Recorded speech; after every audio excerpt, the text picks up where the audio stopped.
And of course, let's welcome tonight's lead anchor, Vaughn Biggs. He is a community outreach coordinator at Holy Cross Health, a vice chair of the Ryan White Part A Planning Council, and a founding board member of Trans Ed. Vaughn, the HIV Is Not a Crime Awareness Day is happening on February 28th. Tell me all about it. February 28th marks HIV Is Not a Crime Awareness Day, first observed in 2022 by the Sero Project and the Elizabeth Taylor AIDS Foundation.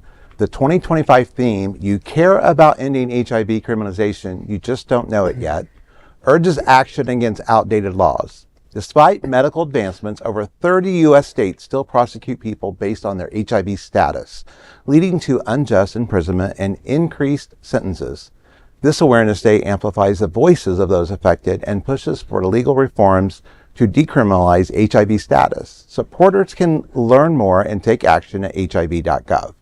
Now this, I actually just wrote an article on this that just came out today on South Florida on this topic, but it's fascinating when you look at our numbers for Florida. So I brought some statistics for that.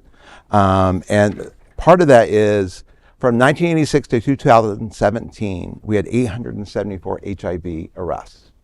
Wow. So Black represents 45% of the people living with HIV community, but yet 56% of those that have been incarcerated for HIV crimes are Black. So they're disproportionate, just highly outnumbered. On top of it, 27% women represent people living with HIV, but they are 51% of the people that are incarcerated. So I kept digging. I was like, what's making this happen? You know, and you think there's several things.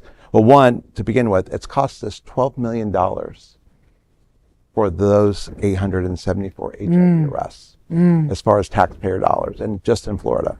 But it's sex work, it's non-consensual sex offenses, it's donation of blood and other body products without disclosing that they were HIV positive.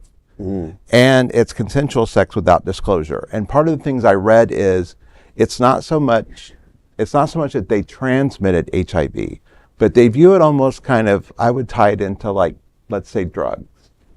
You get arrested with a bunch of drugs on you, they can get you for the intent to sell. They get you on the intent of transmitting HIV. Wow. So it's like, it was very kind of eye-opening to read this and then to see the statistics. And these are just things we have to continue to bring awareness about, because they are affecting so many people and lives. And there's so much more with HIV today than it was 30, 40 years ago. So. Yeah, and I'm fearful with all of these cuts to so many government programs potentially of how much education, especially for younger people who were not coming up at a time when HIV and AIDS was on the forefront of their minds, even though it hasn't gone away, of course.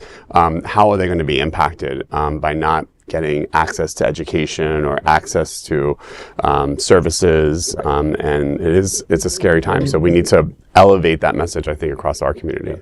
Yeah, the cuts are going to be detrimental for sure. And not only the cuts, but also just the political climate.